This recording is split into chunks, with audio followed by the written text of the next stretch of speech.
Hey guys, Kassad here.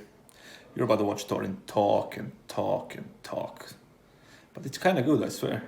Right, this is going to be another episode of Esports Mount Rushmore. And as I always explain, obviously, we don't want to just do 100 episodes of people going, simple Nico device, get right, or whatever the names that everyone would pick for the four players. So we do a theme on a Mount Rushmore. So today's guest is obviously Kassad, the former coach of Renegades, mousesports, and more recently working as broadcast analyst and obviously on shows with me, like Hot Take, Point Made. What is your theme for this one, Kassad? What's the angle on the Mount Rushmore we're doing for this one? Listen, first of all, I don't know how you get on with this, ideas. You come up with them, so crazy. With the Hot Take, Point Made, this one. It's actually pretty fun to watch. I watched the last one with Maniac, and it was pretty fun to watch. But back to the point. I had two ideas, right?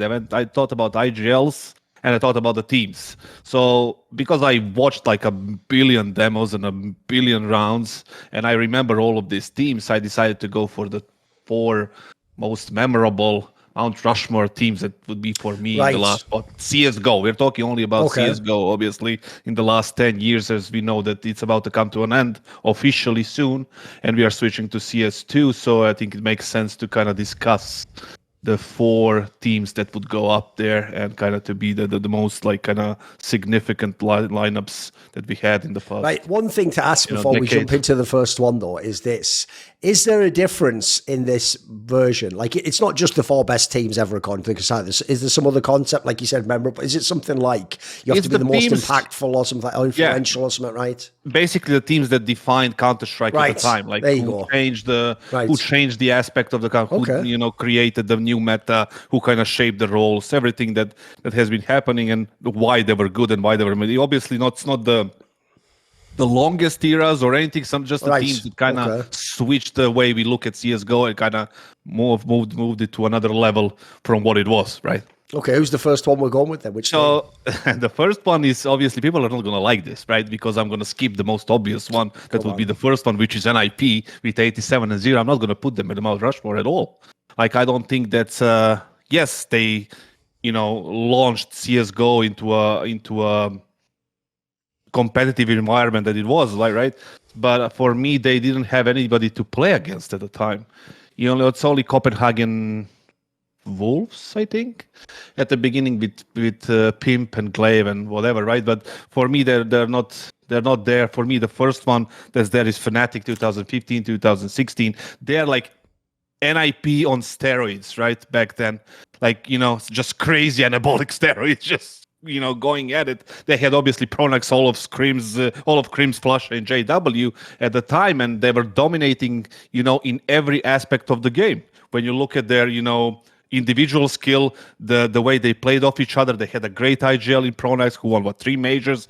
They won Kata 2015 EPL first season. They won Cologne. They won Kata 2016. They won SLTV Season 9 in 2016 as well. But the most memorable thing is that they were dominating all of these teams just on pure raw skill they had, right? And it's not like 2013, 2014 when you didn't have anybody to play against like NIP did. They had some serious competition back then. The Danish lineups rose up. There was a SK Luminosity team coming up. It's just there are opponents right there, and they dominated them all, won multiple events, and like I said, they had a great IGL. They kind of paint the CSGO in a different light there, right? In 2015, 2016, obviously won 3 majors, and they had some of the best players, all of it. Crims, who is still playing, by the way. So for me, they would be the first team that would actually go there, and just you can check that off.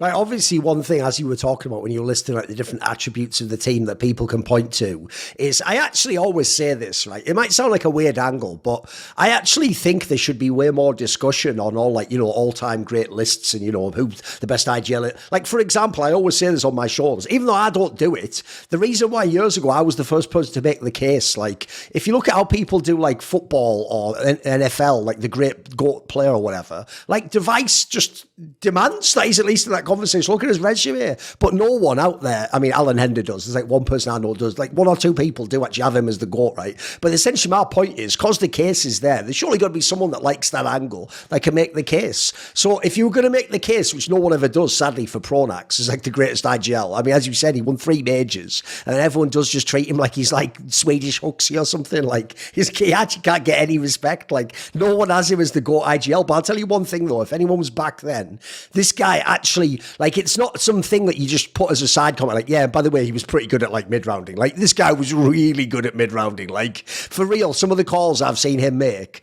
definitely he was the one who made the call. And, like, look, it definitely helped that he had some amazing players. He had some of the best players ever. And if you think about it, he had almost every sort of tool in the toolkit, as it were, in that squad. Like, there's a reason why what makes that team amazing is they didn't have a simple, like, the difference is it's split among all the players. So to me, I think actually people underestimate, like, this team really did actually establish how you play CSGO, because before that, difference is when Nip were playing like loose, I think that just means basically people like Get Right are like the absolute best player in their genius. You just give them the green light, they do what they want. That's not really a game plan. You're not like building that out and then you're going to flank at this time. Like, if you don't know, fans, that doesn't, and no lurker worked that way. He was doing all that shit himself, and they just sort of like waited for his cue, as it were. I think actually FNATIC was the team that, this just showed us that like the old 1.6 style of like you do like a tactic from spawn, there's no point. When you have a team like this, I think Virtus Pro was quite similar as well. When you have these teams, there's no point doing that style. Like, it can't work in the long run. Like, they have not only the best players, but they're amazing at basically, like, someone makes a great mid-round call and then they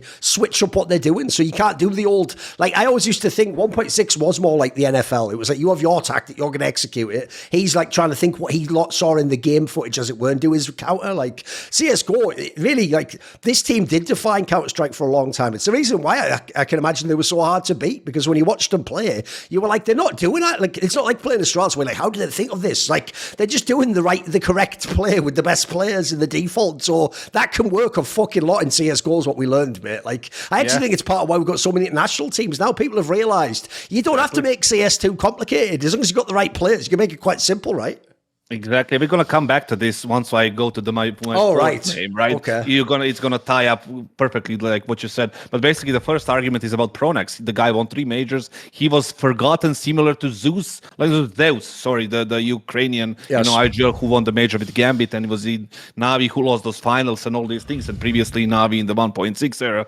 So he was also forgotten. He was one of the all-time greats IGLs. And the thing with Pronax, maybe he wasn't in the fragging department. He was like leaning towards Huxley style, right, when it comes to the firepower. But in terms of mid-round calling and the fact that he was doing all of this with different type of personalities, you know how Olof is like, you know how Flusha and JW are like. There's like strong personalities there, especially Krims as well. You have to fit those things. He didn't have a great coaching support staff behind him, so he had to do all of these things pretty much on himself. Obviously, I'm not going to take the credit of whoever was Devilwalk. It was Devilwalk at the time, yeah. Devilwalk and maybe Jumpy or somebody like that. There was another guy, I can't remember. It was that guy with blonde hair from Sweden, people remember. I can't remember his name, Samuelson. I think it was another one as well, but whatever. There was like 3 or 4 FNATIC guys. Yeah, that doesn't really matter. The point is, like, that even proves the point. You don't even remember those guys. Exactly. So basically, he had all of these things for himself, right, to do, and he had to organize these things, right? And, you know, all these players, like you mentioned, it's not like Huxley, and he got like a Nico and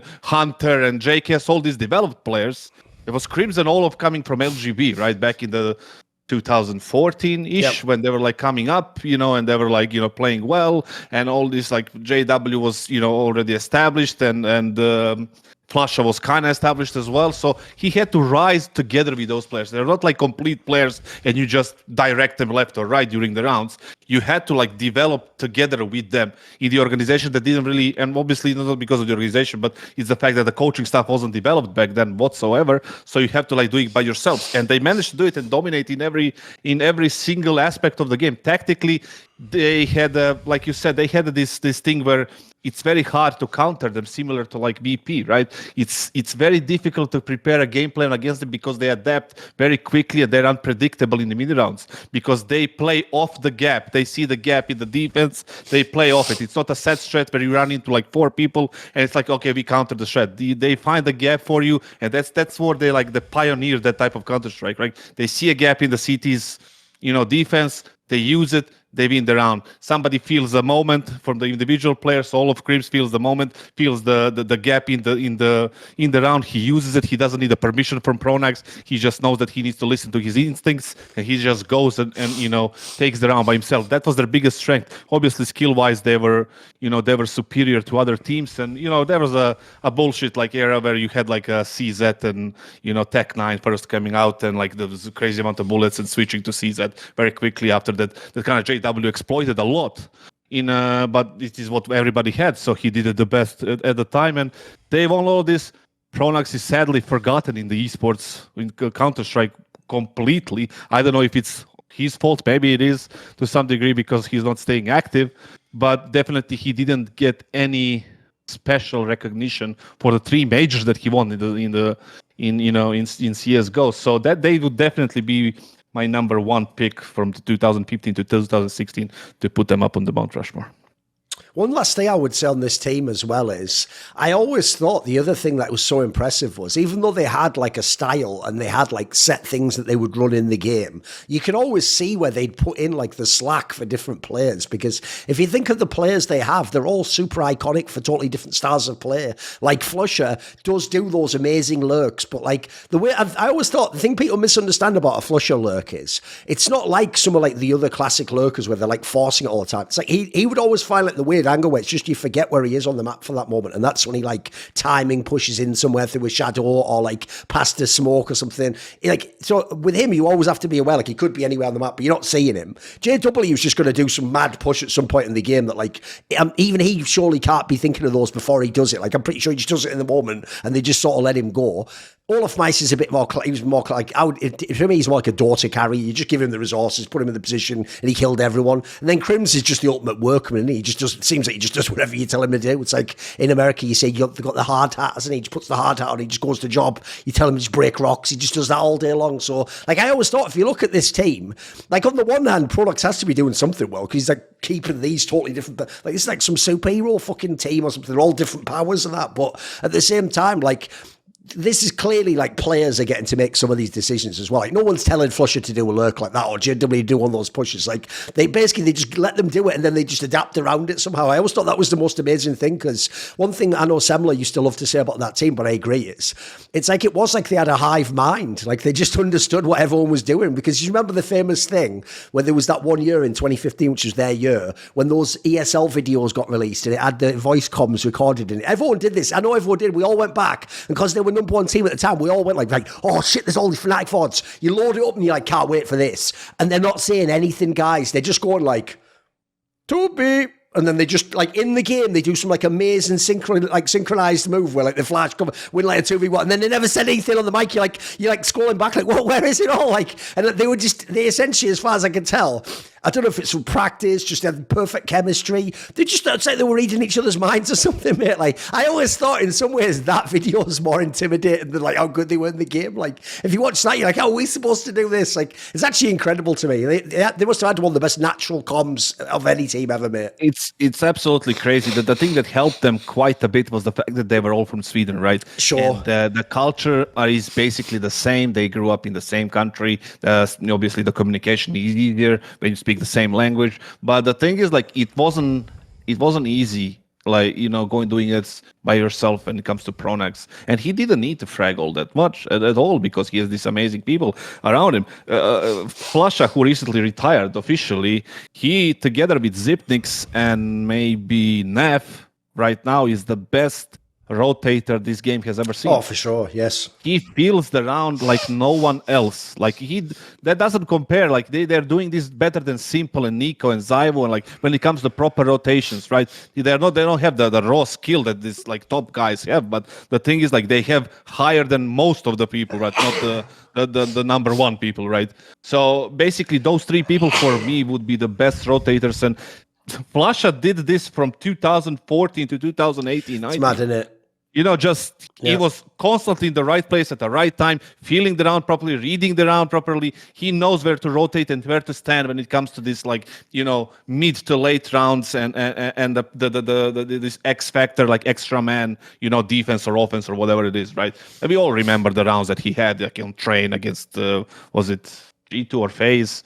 on that final, 1v5 and all these things, Can't meet your face, memorable moments, and just things that he did. But definitely amazing lineup. They defined Counter-Strike immediately when it became actually developed after the NIP era, and when people actually bought in and the events got bigger. They were the first one who defined Counter-Strike. Absolutely. Okay, then who's number 2 then? Who's the next on the list? The number 2 is I don't know which one is the favorite one for me when it comes to the rest of the 3 teams, right? Come on. So I'm gonna go with the SK Luminosity, next one. Okay. Because it's maybe chronologically, in this time lapse, they were immediately after FNATIC, they were dominating. Obviously the lineup. Call the Fallen, Fur, Teco, FNX, and maybe Phelps after. They won Cologne 2016, Sydney 2017, Epicenter 2017, EPL Season 6, and MLG obviously as the second major, the first major 2016 with the semifinals against Liquid and all this. These people, I think I watched 95% of their games. They played from the beginning of their lineup till the end, when it all fell apart. But the thing is, these people, first thing they did, and it's still on, back from 2016, they were first team that defined the proper roles in Counter-Strike. The entry, the lurker, or the closer, obviously the IGL Open, and the support was the thing they invented. The level of the structure they invented also is something that is still being used today in the teams. The proper defaults, the grenade usage, the utility. How do you execute the person who has the least utility goes in first, which was usually Taco back in the day. So they were doing all these things properly, and they were the ones, Fallen, Zeus, whoever it was back then, invented all these things. We didn't see that before. If you remember, we talked about FNATIC just now. They were all over the place. They had no crazy grenade setups. They had no, just something, amazing strategically they were doing. No crazy defaults. There was no structure. There was just raw skill, mid-round calling, finding the gap, going in. And SK changed all of that. They just invented a new thing that was called setting up proper roles. Remember, Taco was always the entry. He was always the one with the lowest numbers, but he didn't care. He was contributing in a big way. We had Cold Zero on the closer lurking position, who was the best in the game for 2 years. Absolutely monster. He was doing everything you just remember Plasha and the way the close rounds, and then you have Cold Zero who did it 5 times better. Right, in terms of clutch, obviously Fallen remembered he's oping and in-game leading, back at the day at 2016-17 when they won all these things, and we had Fur, who was aggressive, sometimes a little bit defensive lurker. He was disturbing. He was destroying the defaults of the opponents, creating chaos, and then which was a part of the structure and the idea they had. So they definitely invented the roles that are being used even today. Maybe we have different names for it, but they're the same roles, the same structure, and they're also the model of the team that kind of everybody in the pro scene.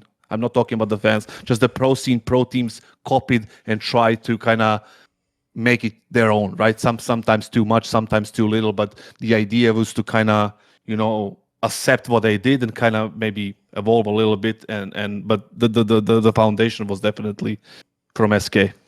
There's obviously a bunch of angles we can go out on this one. One thing I would just say on the thing you said about Cold Zero there that I think's interesting is this is where I always explain this concept, because I've known a lot of star players over the years who were the people who had the attitude problems or they were too egotistical. So what I always tell them is this: it's some people try and just tell you the opposite. What they tell you essentially is everyone should be selfless and give it. It's and I said that doesn't even really make sense to tell you that, because obviously you're really good and your team knows you're really good. Your real problem is what is the appropriate behavior when someone's a star player and gets the resources. So what I said is, think about it, right? If someone gives you something, you should be grateful for it, shouldn't you? You should actually understand that there's a responsibility that comes with that. So what I always told people was, if you want to be the star a Simple, you can do that, but you better fucking deliver when you get that. And then I don't want to hear you complain to bad players, because you have a different role than them.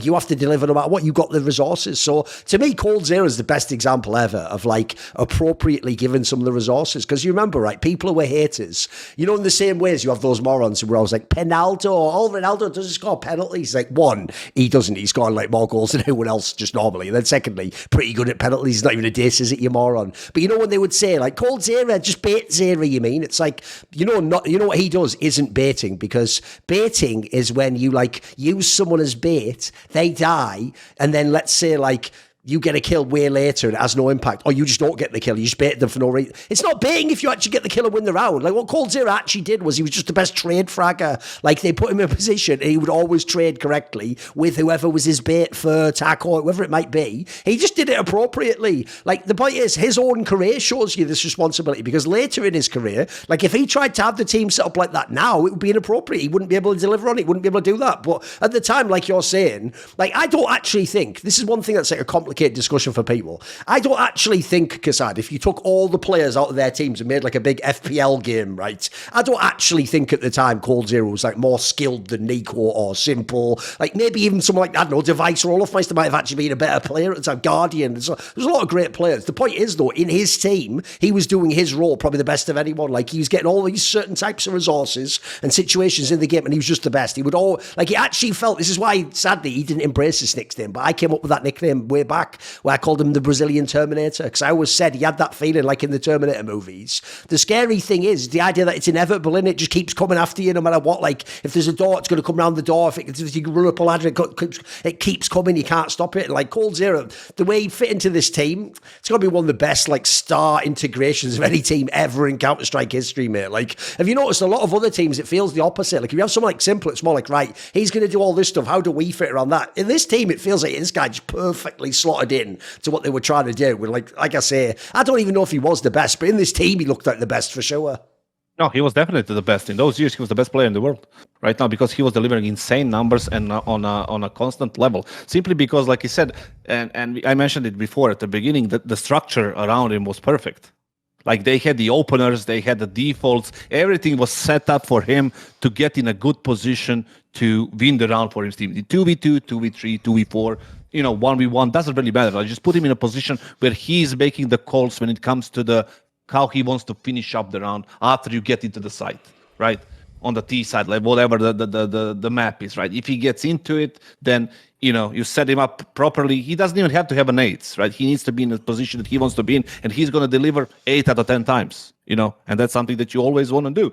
But it's similar to Dota, right? Giving him the resources. Like in Dota, for example, you have the carry or league, whatever, and then everybody around, the support around him is buying, utility and all these things that he needs to buy, clarity potions and all these things, pushing off the other, like, offlaner, whatever it is, so your carry can be in a good position later on. The simply things apply to Counter-Strike just a little bit more faster. The problem with Coldzera later on is, like, besides the Brazilian, lineup fell apart, it's the fact that he didn't adapt to the game. The game became much more faster and much more dynamic, and some things in the meta changed. Well, a lot of things changed, and he didn't change at all. That's the difference between the quality from top tier players like Zaivu, Simple, Nico, whatever, and they adapted to these things, especially Nico and Simple, because they were like there back when Coldzera was there too, and Coldzera didn't adapt whatsoever, and he stayed there, and he stayed with the same thing, and he expected from FaZe to be the same team as SK was, which was never going to be the case at all, because the structure was completely different. The way that Carrigan wanted to play, not Carrigan, Nico wanted to play, and FaZe wanted to play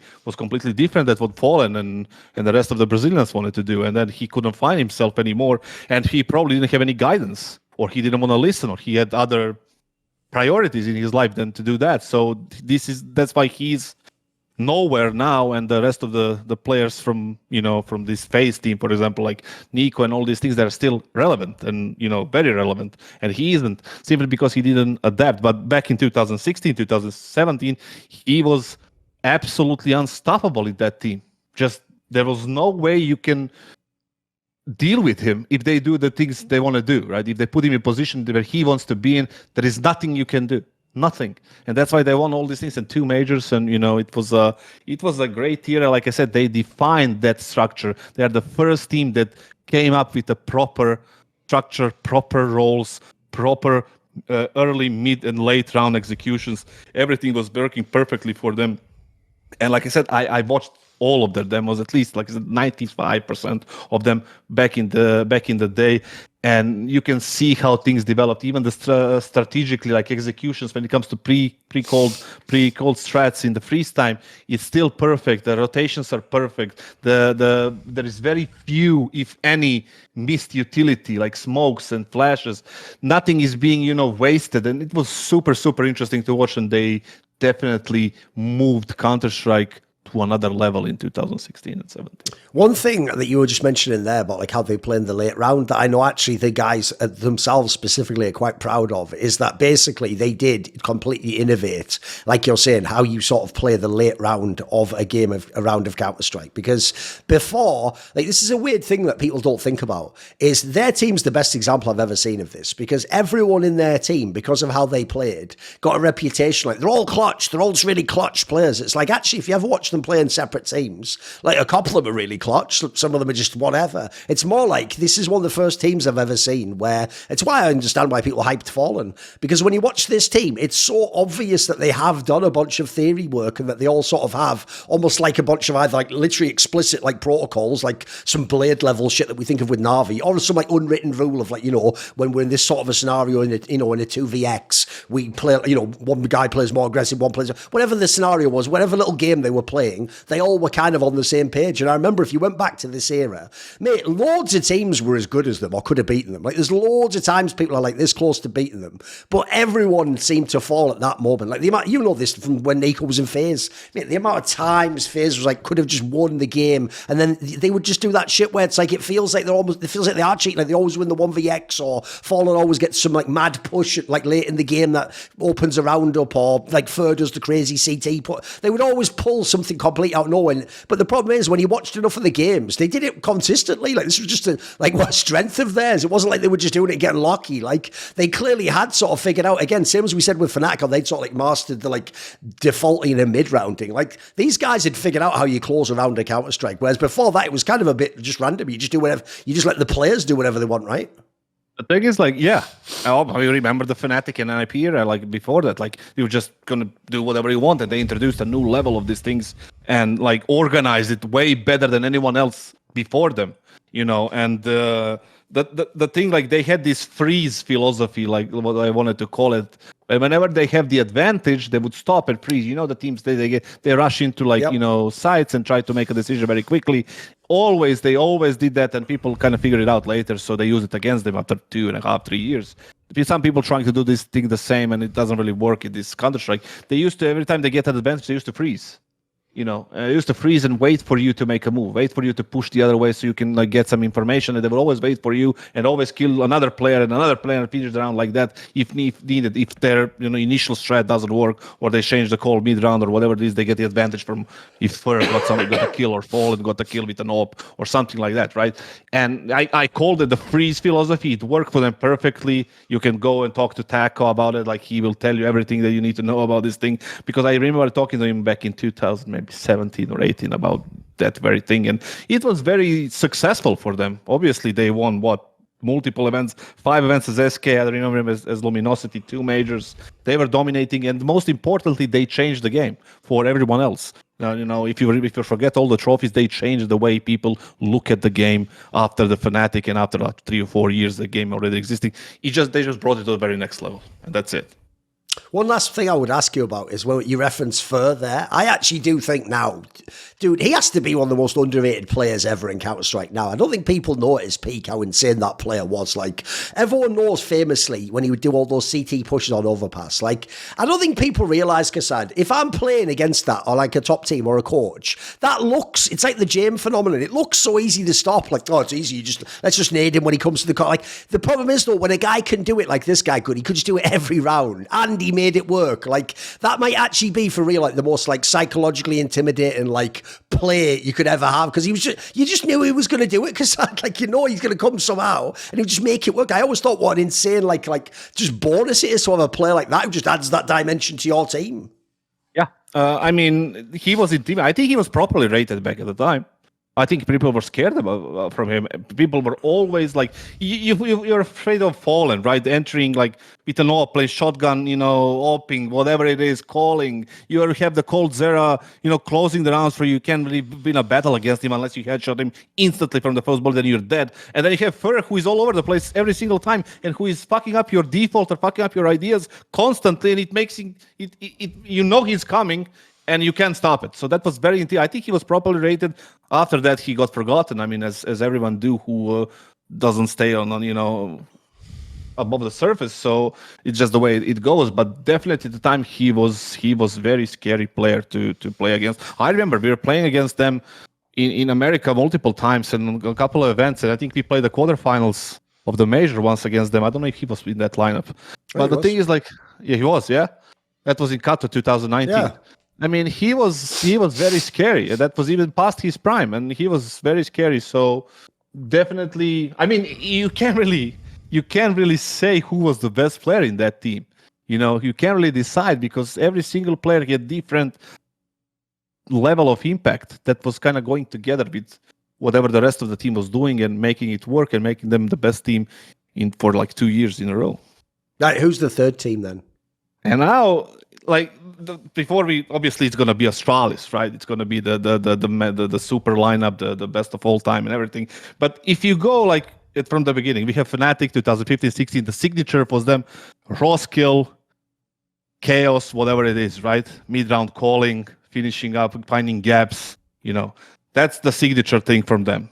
For SK, the structure was the signature thing. They had they took the FNATIC's raw skill, right? They understood what they need. They introduced the structure. They introduced everything that was going on. And then you have Astralis who took the both signatures and make them work into their own game and brought the teamwork to the level that has never seen after them.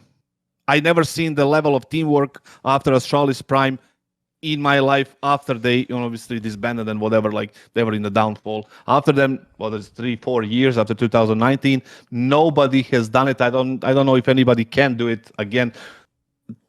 If they can bring the level of the teamwork that like they used to have, right? Obviously, let's go through the names. Zonic, best of all time when it comes to coaching. Definitely he proved it with Vitality by winning the major and winning all these events and getting Vitality what they wanted to accomplish. And he has a tactical mind. He knows how to build a relationship with players. So that's two things that are very important. He has the experience from 1.6. He had something to bring to this team. I can remember the year that he joined, maybe 2016. It was when they made Astralis, yes. Yeah, something like that. And then you have Glaive, who was the IGL, one of my all-time greats, definitely. The guy who has improved the mid-round calling by 300% if you go back to Pronax mid-round calling. And the guy was like always on point. His rotations was as super close to what Plasha did in back in the day, and not quite as Zipniks at the time, but definitely super scary player to play against on both sides of the map, on every single map that he was signature maps. So obviously Nuke and Inferno back in the day, definitely something that you cannot beat them on almost ever. They changed the meta in multiple ways in the game. Remembering the Mirage that you didn't used to play all that much, they changed the meta there with the top mid smoke and the window smoke, top mid smoke and the cat smoke. Everybody start using, remember, the CT push and taking middle from the CT side when they smoke the top mid and molly behind the boxes and take it. They changed the way. I remember that back in 2019. They did that against us in the 2-0 game in a best of 3 on the major, and we managed to lose 12-3 or 13-2 the first half based on that mid take that I didn't expect whatsoever. We managed to win that game by bringing it back to 15-15 and then winning the overtime. We lost 2-1 after that, but on Inferno and how did I let that happen? Anyway, the thing is, they defined Counter-Strike in many different aspects. For me, the teamwork was the best one. But obviously changing the meta, like I said, after Glaive and Zonic, we have to go to Device, one of the GOATs, the guy, Mr. Consistent. We all know, I don't want to talk about him all that much because we spoke about him multiple times. And the guy was like super, super accurate. He was super methodical. He was, his structure and the way he's moving around the map using his utility is something that definitely, was everybody watched and still watching to this day. And I mentioned the utility as well. They changed the game completely when it comes to utility usage. Astralis did. People still trying to replicate that to this day, 4 years later, still they're not even close to making it work. Astralis did that back in the day. We have Dupree, one of the best entries that we had, and one of the most accomplished players who in his prime was absolutely the next level or the next level, whoever you want in terms of aggressiveness. And he was very, very intimidating, especially he had this downfall when they switched roles, when they had Kerbe, right? And they had him, so he had to switch roles. But as soon as they got Magus, he got back into his natural role and he was dominating like crazy. So basically he was the one who was like making things work when it comes to aggressive plays. And who am I forgetting? Obviously, Magisk. The guy was a rock. He was a turret. He was just an anchor with a secondary voice, something like Cold Zera in SK. He also remember that Cold Zera had the secondary voice in that team. And we remember later in the team that when he took over the IGL role for a bit, he did it well. So obviously, he has a great mind for the game. Overall, too many things they changed, and something that has never been done before. They took the signature, the things that make other teams great, they took it for themselves and they just improved it even more. And they added this aspect of utility and teamwork after that. And it was just too easy for them at that point. That the scariest thing for that is that you couldn't. I spoke with Janko about this multiple times. Back in the day, they had every possible answer for everything that you do on the map, right? In order to beat them, you had to throw something unexpected, right? You have to throw a little bit of a curve, right? You need to change the way because everybody was doing the similar defaults, everybody was doing the similar executes. Nobody invented anything. Like, let's say take Inferno, which was their signature map together with Nuke. So you had like 3 or 4 banana takes as a team, and they had answer to every single one of them. So basically, you throw some set of smokes or a molly. They call it like, okay, they're doing FNATIC, whatever, and they, react to that. You try something else, which is usual, they react to that. And it was so difficult to kind of break their defense in those maps simply because they had answer to everything. The only way you could do that is basically throwing something they don't expect, which was very difficult to do. And on top of that, they had Zipnix, who was reading everything that was happening. That was unbelievable. The thing that he was doing at the time was something that I had never seen before. The way he was moving, he was always in a position where he has the advantage in the clutch somehow. Even if he shouldn't have the advantage, he has the advantage, right? He was always the extra man somewhere because he is close to the perfect position that he needs to be in the right time. When the teams are doing something, he reads it, he pushes it, he comes back. Take Train, for example, as the map, right? They used to play it well back in the day.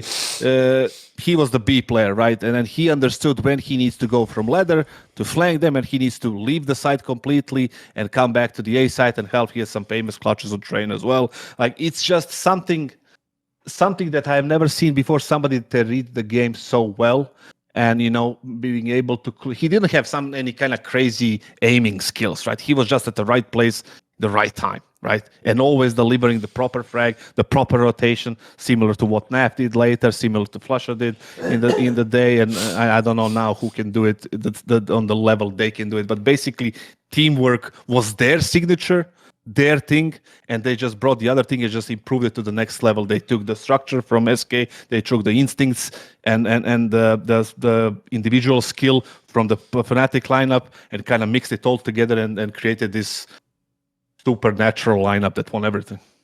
The thing to me that I always thought was why it's fitting that this team, like, just basically, it's on in terms of numbers and accolades, there's almost no team you can compare. They just have the best of everything. It's because, like, essentially, it's like the perfect storm. Because if you think about the other teams we've cited already in this episode, when they invented or innovated things, everyone else sort of like got to learn from that and go, right, okay, cool, we'll add that to our game. The joke is, I almost feel like Astralis was actually sort of like a dead end for a lot of the teams that they were playing. Because a lot of teams, I can tell you, the Liquid guys tried this. A lot of them tried to copy what Astralis was doing, but the problem was you can't do that. In fact, I'll even give it'll sound counterintuitive, but I'll show you using Zonic himself how insanely next level Astralis was. Even Zonic, when he left Astralis, because he had some of the players that were in Astralis, Magus and Dupree, thought in Vitality he could make a similar style work because he had some of the same players. And I can tell you, they openly say this in interviews now, that one of the things they had to figure out with this Spinks lineup was that we have to like not do that Astralis style, because since we're an international team and we're not all Danish, not all speaking Danish, like that style's too slow, it's not working for us. And people essentially, like when they were talking about things like how Magus played in Vitality, they were essentially saying like he wouldn't like verbally ask someone for help to do like a play, because essentially in the team I assume it was just like taken for granted, like if I make a play here you do this instead. So what essentially you realise there is like even they themselves probably didn't realise till after the fact like how perfect the set of players they had, the approach they took, how they made it all work together, because I did see a lot of teams in history try to copy this style and I don't think anyone ever came close. Like in fact, here's another crazy angle. I used to say the only team that looked like they played like Astralis, the prime one, was the online Gambit team. Well, think about how ridiculous that sounds now. Now we all know there was probably just an extra person in the room who could see all the screens, talking all the time. So essentially, to get anywhere close to mimicking Astralis, even though they don't have one person talking all the time, looking at all the screens, you have to have someone essentially just ghost the entire team, and then you might be able to get like close to their level. Because like that just shows you how next level these fuckers were. Like I even used to think when you watch them play, it's another team where it's not one person. There's not one person who's. It's not like it's Ori Glaive making a call in the round. He's microing everyone. Like in this team, this was the one where like famously the mid rounds where you die against Astralis, not even from a mid round call. Like what you're saying about what SK did, they were the ultimate version of that Astralis. Like where when it's like late in the round and it's like a 3v3, you could use like a more, for example, it's like they just disappear into the fog of war and you're like, where are they? And then like that uncertainty of where they are. I've seen so many teams unravel from that, dude. Like you're saying, you make the push for information. It turns out, you know, like where Zipnix is around that corner on the box, just gets a kill for free. Now you one man down. You know what I mean? You just feel it falling apart, don't you? Like, I think, like, what do you think on that, Kassad? Because like, even though their style was the best, I think almost no one can replicate it, right? It seems like it's the hardest to do. Listen, I had a misfortune to run into Prime Astralis twice. And one was in 2019 in China in the finals of IEM. I think it was Shanghai or Beijing. Shanghai. Yeah. Beijing, yeah. And it's a best of 5. And I had a misfortune to play against them in their super focused 100% state. And I tell you, it's not fun. Everything, it feels like, I'll tell you the feeling that I felt. I felt that twice. One against, I think it was G2 and once against Astralis in that final. It feels like they see your screens. It feels like they are in your head. It feels like they're on my TeamSpeak. It feels when I call a timeout, they are hearing what I'm saying. It feels like whatever we're calling in the mid round, they get to hear it too. Like, okay, let's execute, let's do default, let's do this, whatever, and come back to B and execute on this timing, right? Because they used whatever. And it feels like they hear it. And like, oh yeah, okay, see you later on B. And we go there and it's like 3 people. We try to go aggressive on different side, they know it's coming. We try to call a pop on the other side. Early on, they know it's coming. It's the guys, like 2 people are with the crossfire waiting. It feels like they were predicting everything. They were like a step ahead or 2 steps ahead in front of everyone at every single moment of the map, right? It was very difficult to deal with. The only map that we had chance, we lost 16-14, was Vertigo, which was one of the best maps. It was a new map, and it couldn't really utilize the teamwork and the structure the way you can on Inferno and, you know, Mirage and Nuke and whatsoever. So that's why we had a chance, right, on that map. And we still lost, simply because they were better, right? So the thing is, like, it's so difficult to deal with them because, like you said, even in a 3v3, they're somehow always in the driver position. Whatever you do, you had to think of something outside of the box to deal with them, because everything that they saw, that they know how to react to it in every single situation. So if you try anything usual, anything ordinary, anything that would make sense, it won't work against them, simply because they had all these capable players to read this, and their teamwork was unbelievable. Mix that with utility that they used to do, the changing of the meta and the strategical advantage, plus the device skill and his level of his game. and you couldn't beat them. And that's why they won 4 majors. They won a major with Kerbase, when beating BP in that final on Train when they were down, God knows what, 13-7 or something. And massive events. They won the Grand Slam, and they were absolutely the best team, and nobody yet managed to get close to that team in terms of success and the teamwork and the structure they had. Nobody. Now, teams had similar eras, whatever, won a couple of events, remember FaZe and stuff like that, but nobody came even close to this, and I don't think nobody will in the next couple of years, especially because the new game is coming out, and it's going to take some time figuring it out, and then maybe we get to see something close to that. One thing just to say... Oh, you go on. Yeah. No. Just go for it. Basically, obviously, people will know the classic maps this team was a god on was Inferno and Nuke. And what's funny is I've got a little thing to say on both and get your thoughts, right? On Nuke, people might remember, famously, if they didn't do that thing where they stopped attending events to do the blast, they probably could have beaten Nip's record. They were one map away, Ents famously beat them at that blast and ruined it, right? On that one, the reason why that was impossible is people forget, even though this was the rework of Nuke, it was still a really CT-sided map at the time. In fact, people don't remember, Astralis is basically single-handedly the reason people like that map now. People hated that Nuke back then. People thought it sucked. And not only was it CT-sided, but if you think about it, because they always picked it, they always had to start T-side. And if people who remember the era are going to know what I'm about to say now, bro, they would just win the T-side. They used to just win 8, 9 fucking T rounds on a map that's literally CT-sided, and you always have to start on T-side. If people remember when they mastered that smoke that you go down the vent. They were the only team that could do it every single time. Again, that's another thing where you know it's coming. The second you see it, you know Glaive Zipnix has fucking gone straight down, but no one could stop it. They did it anytime they wanted. And then what's funny is, I always set it up this way, because I know you've made this point too, is if anything, the Nuke ended up being a distraction, because since the numbers of win rate are so insane on Nuke, and traditionally most people don't like the map, obviously everyone says that's their best map. Their best map probably is actually Inferno, because every other team played Inferno and liked Inferno. Remember, their rivals team, look, we're fucking picking it into them. But these guys, not only did it feel like they never lost, normally I always say the reason I love Inferno is it's a map that you can play from both sides of the game on. Depending on how good you are, you can make something happen. This team made that map look CT-sided, mate. Their CT defense is impossible on that map. You even think every player has an iconic position on the map. You can't beat these fuckers. So these two maps, these are two of the most played maps, and they were the fucking daddies on all these maps. They could literally, you could be the second best team on this map and you'll get beaten by these guys. It was ridiculous. You had basically no chance against them. You said that they had 8 or 9 rounds guaranteed on the T side. When you have that, you can just what's the percentage of your map win after that when you have 9 guaranteed 3 T rounds? The thing is, they invented not just the venting, which was revolutionary, right? After the rework or Nuke, they invented all the smokes. The lines on the first line, the default one, diagonal one, the L one, whatever you want to call it. It was them, right? They had this structure. There was and so many options from them. It's not like they throw smokes and just walk past. It's just one round, Zipnix goes down the vent. The second time, he just fakes down the vent, he goes to the radio. The third time, he goes and joins people outside. The fourth time, 2 of them go to the vent. The 5th time, they go 1 set of smokes. Then the second set of smokes, then the third set of smokes. They had so many options.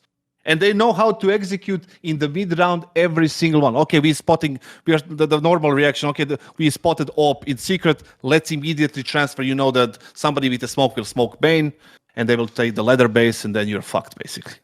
If they spot an AWP on ramp, they immediately know what to do. If they spot an AWP on outside, they immediately know what to do. If they get down the vent early, they have solutions for that. On the CT side, the problem is people try to copy them. And, okay, they're down the vent, we know what to do.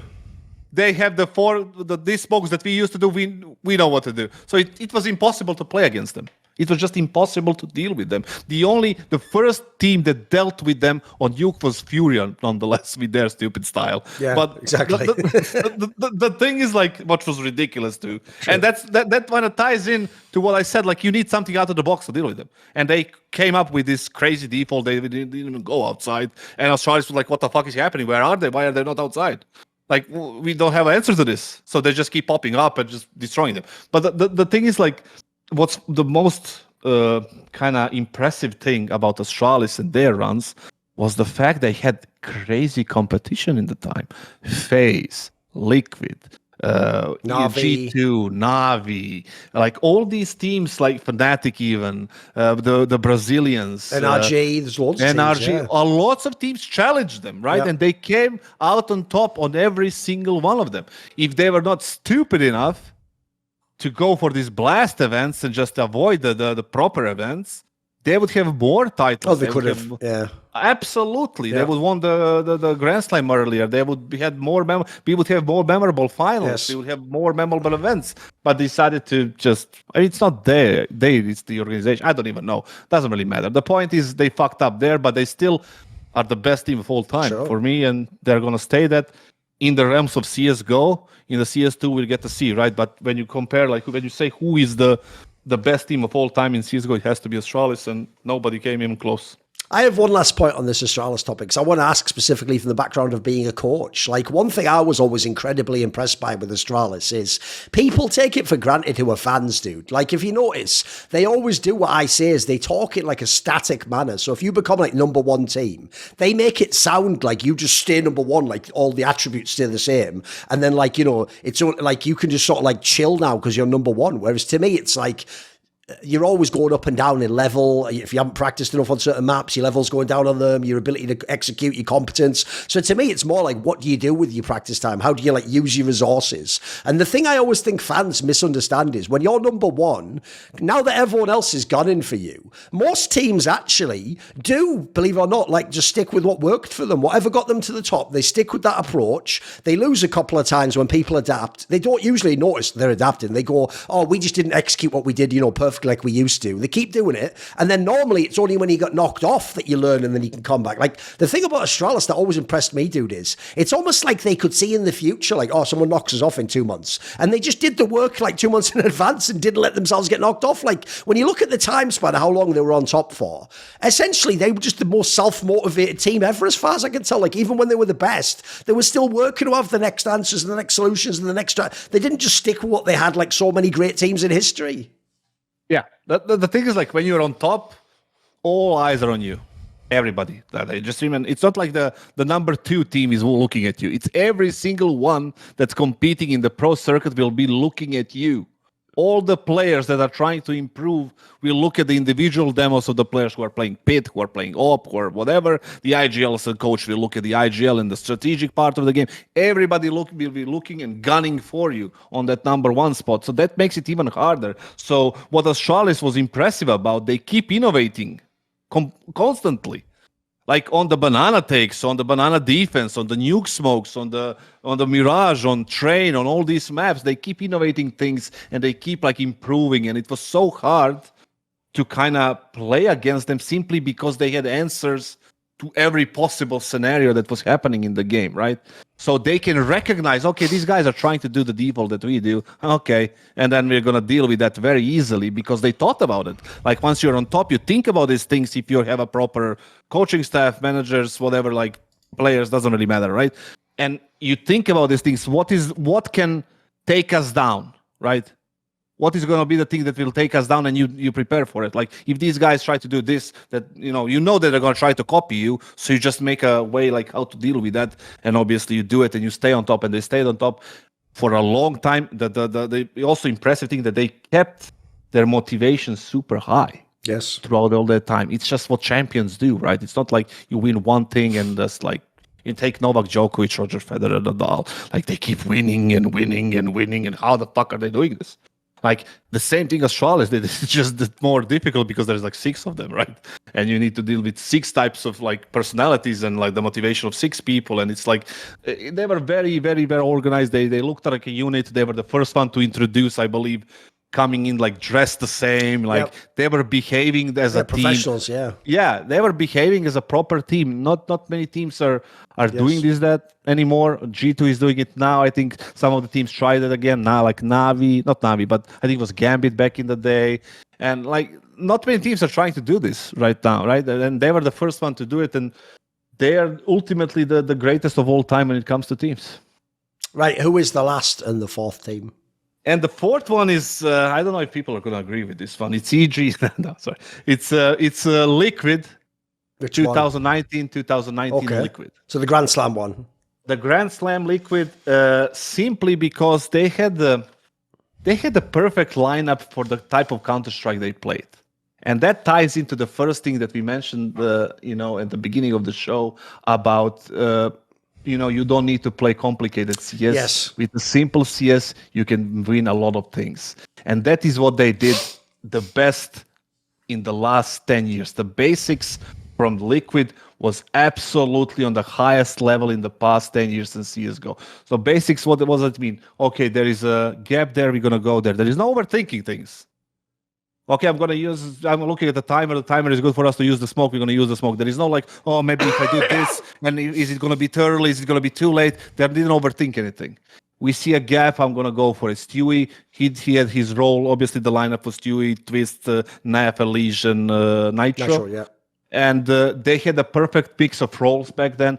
Naf was in his prime back then because he was the only one who was ultimately defensive, and his rotating skills was absolutely on the highest level.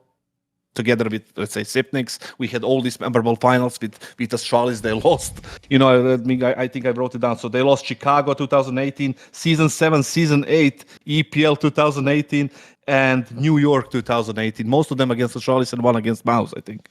In 2018, that was New York, I believe. Maybe I'm wrong. Yeah. But the thing is, like, the basics of their game, their floor was super high.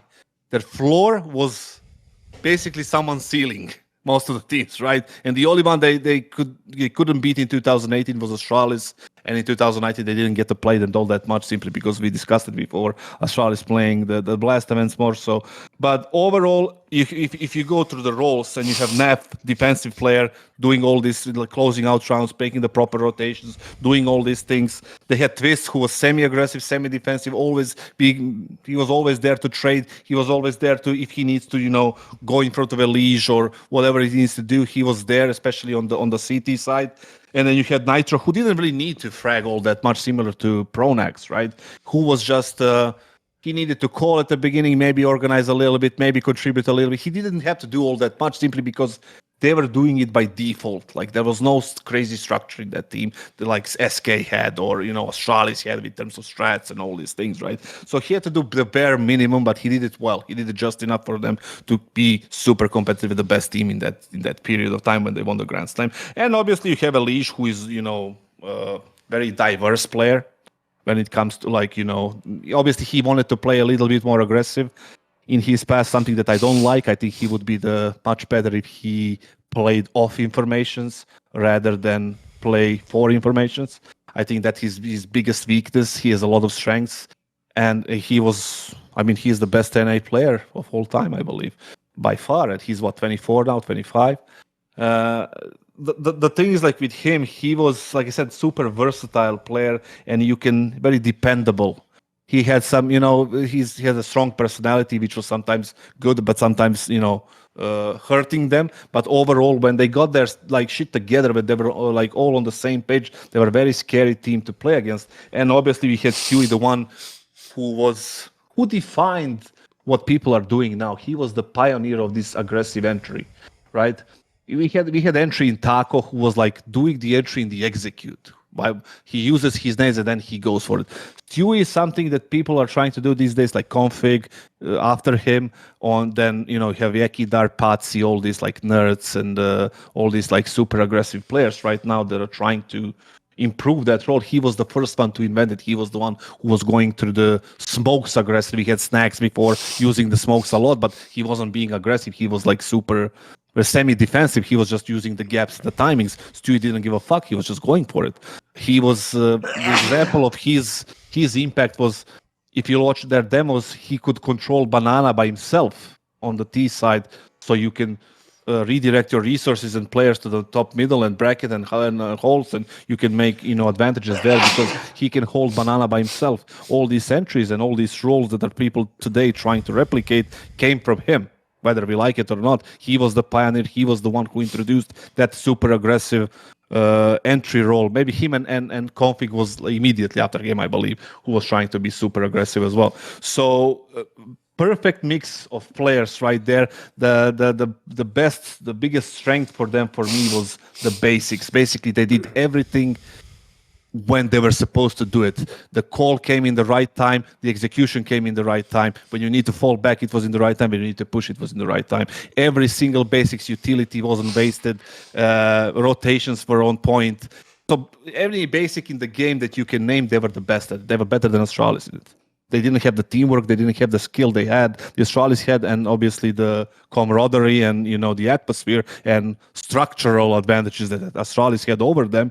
But they definitely had basics on the lock, and when they were on top of their game, it was impossible to beat them. It was even hard for Astralis. So basically, what Liquid did, they in 2018 they had all these second places, right? It's like they were preparing for this mini era that they had and the domination they're going to have in 2019. So in 2019 they won Sydney, Dallas, EPL Season 9, Cologne, and Chicago. So that's 5 events they won in the space of few months, right? And I think the Grand Slam was like 64 days, 63 days. 63 or something, yeah. Something, nobody will replicate that ever. However, like any kind of Grand Slam thing that we have in the future or similar to that, nobody will be that. That's amazing, winning 4 events in 2 months. 4 big events. Just imagine that happening right now. There's absolutely no chance. So their signature kind of thing for that lineup, and why I would put there was basics. And if you want to look at, you can use like their demos right now and see how to play certain positions and how to play certain defaults and how to rotate in a certain situation,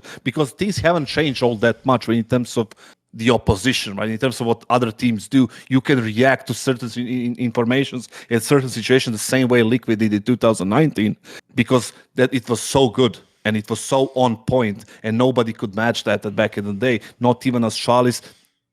When Liquid was like absolutely on top of their game, it was very difficult for the best team of all time to beat them. So it's just such a shame it lasted so little, so short. And I wish it was like, obviously the COVID came after and the problems they had in the team and all this bullshit, you know, how the North American scene has always been bullshit when it comes to like camaraderie and brotherhood and like all this like teamwork environment and all these things. And it didn't work out for them. But the time that it did, they were absolutely the best. Yeah, a couple of things. Like one thing on this team is, I don't know if people remember this, but when they actually made this lineup and they added Stewie, this is one thing I always thought was a really silly thing European fans always did to NA players and fans. They would always act like Europe's better than North America, which obviously it was in terms of results, but they would always act like it's because the players were just trash there. And I always used to say, like, bro, the one thing America doesn't have is trash players. Like, they have a bunch of sick aimers. If anything, their problem was things like they didn't have like the Zipnixes and fucking Crims, like supportive elements who like to play selflessly, you know, they just had loads of players who wanted to be Forrest or fucking Bialy or some like aggressive player like that, right? So I always thought this team vindicated NA players, because when they made this lineup with Stewie, I remember saying like, dude, this actually, if you look man for man, this might be like the most skilled team to ever play Counter-Strike. Look, like the worst players, Nitro, like he's fucking stud. And then what? You've got Stewie's your fourth. You know what I mean? Like these are players who've been stars at other points of their careers. So one, this was a really skilled team. But then I also feel like because fans only focus on them losing to Astralis, they always forget to ask this question, which is why were they playing Astralis all the time? Why wasn't it? You know, like my boy Carrigan beat Astralis loads. Yeah, you know what? He barely ever played them. Why wasn't he playing them at every final? Because the point is, Liquid used to beat everyone else, though. That's the crazy thing to me, is that when people want to talk shit, like, yeah, you couldn't beat Astralis, like, no, here's the difference, though. They just took, like, Goat Simple, and every single time it felt like found a way to win. They would take, like, Nico, when he was even the IGL, he could do what he wanted. They could shut him down in phase, fall in MIZR Cup. Doesn't matter, we beat them. They would beat every single other team consistently, would shut them down. And it's because of what you're talking about. It's like, people act like they just had, like, an FPL team. They had an actual style in that team. Like, that's why I've always said, like, Nitro probably is now the most underrated IGL. Yeah, he wasn't like inventing anything crazy that blew everyone's minds, but he could call a really solid game, mate. Like, you can tell he put his homework in and tried to run it. And even if people say it's predictable, fucking worked a lot though, didn't it? Look at the results. Like, this is one of the most consistent core of Counter-Strike ever. Because there's another thing, aside from the Astralis team in their time period, nobody's making the final all the time like this. Like, it's actually incredible the consistency. That's how you know that you've got a style and an approach and that everyone everyone understands the approach. And I think the thing you nailed as well there is, when you look back now, they have another hallmark of nearly all the all-time great teams, which is nearly all the players fit their roles. No one's doing a role where it's like, he probably shouldn't be doing that role, but he had... No, everyone looks great. Like, even people like Stewie and Nitro, at this point in their careers, those are the perfect role for them to play, and they could have impact. Like, people know on certain maps how these players could even be the hero who could come through and save you. So, yeah, like, I think that is a team, I agree, Kassad. Like, a lot of other people wouldn't put it on this list because people just look at the fact they didn't win the major. And they'd actually, it's like there's a saying, like, if you only look at what someone isn't, you just miss what they are. Like, you don't actually realise how amazing the squad was, guys. It was a sick squad. Very impressive, yeah. Unbelievable squad. The thing that kind of it's shame for them, they didn't have a suitable coach. Because I don't know, Adrian, like I remember him like from the events and everything, but he is a very quiet person. He's a very introverted person. He's not really outspoken. He's very shy when it comes to like speaking his mind. But that's how much I know, right? And that Liquid lineup had a lot of strong personalities, right? And you need somebody capable of dealing with that and at the same time dealing with the game. If you have a coach who can really tell you that you're doing something wrong, or maybe you should like correct that, or maybe this is not a very good solution for the team overall, even though it might be good for you. You know, in the big picture, it would be better if you did something else, or you're lacking simply, or you're lazy. If the coach can't do that simply because he doesn't want to confront you, then you have a wrong coach, right? It doesn't really matter if he's good in the game or not, but because if he's just there to just fill up the position, then something is wrong. But basically, they needed somebody to deal with personalities and the egos they probably had in that team. And Naf he's super quiet guy.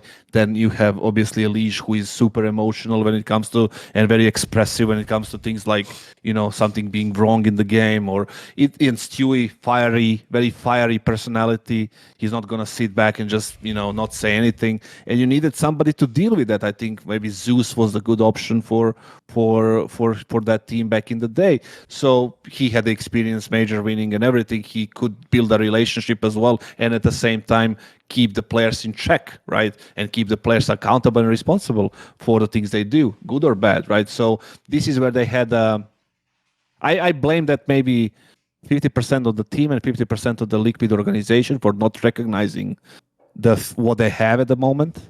And if they recognize that and maybe pay attention to it a little bit more and reacted properly, they would have a much longer standing era than they did in the 2019, because they did everything well at the beginning. They climbed up to second spots, to losing the finals, getting the proper players in the perfect roles. Nobody was uncomfortable with their role. Everybody was enjoying it. And they started winning, and they, instead of like keeping their eyes on the prize and, fixing the problems they had, they kind of let it slide away.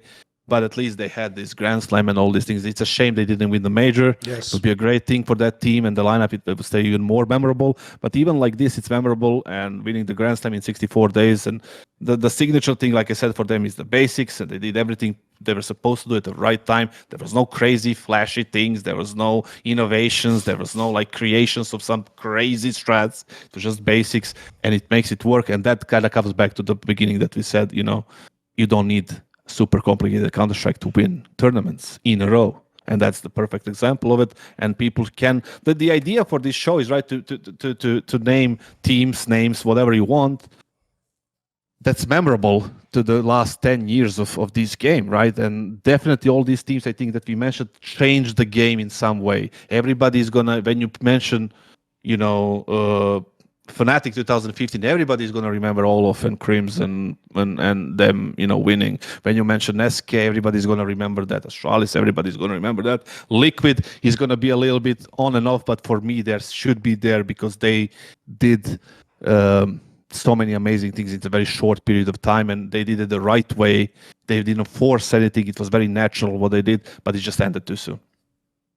For many years of my career in esports, it really was just me. I did it all. I was the one person driving myself forwards. I didn't have people around me to help me. But actually, one thing I've learned over the years is the value of a support network. And mine is, of course, the Skrilluminati, my Patreon community. So this video, like many on my channel, was made possible by Ahmed Hadjou, Frisky, Matt Pugnatio Rajcula, Animosity, Bot Pounder 420, Jensen Goh, Tobias Bernasconi, Tosh, Torin, and as always, you know it, a special thanks goes out to Jerky's Minion. Would you like to suggest a topic or a guest for my content? Do you want to ask a question for my regular AMA? Do you want to find out teasers? Who are the guests for the upcoming interviews? I often do. Maybe you want to be part of those long discussions where we can talk about whatever you want in esports. Well, if any of those tickle your fancy, put your money where your mouth is and join the Skrilluminati today. Support my content via the Patreon link in the description box below.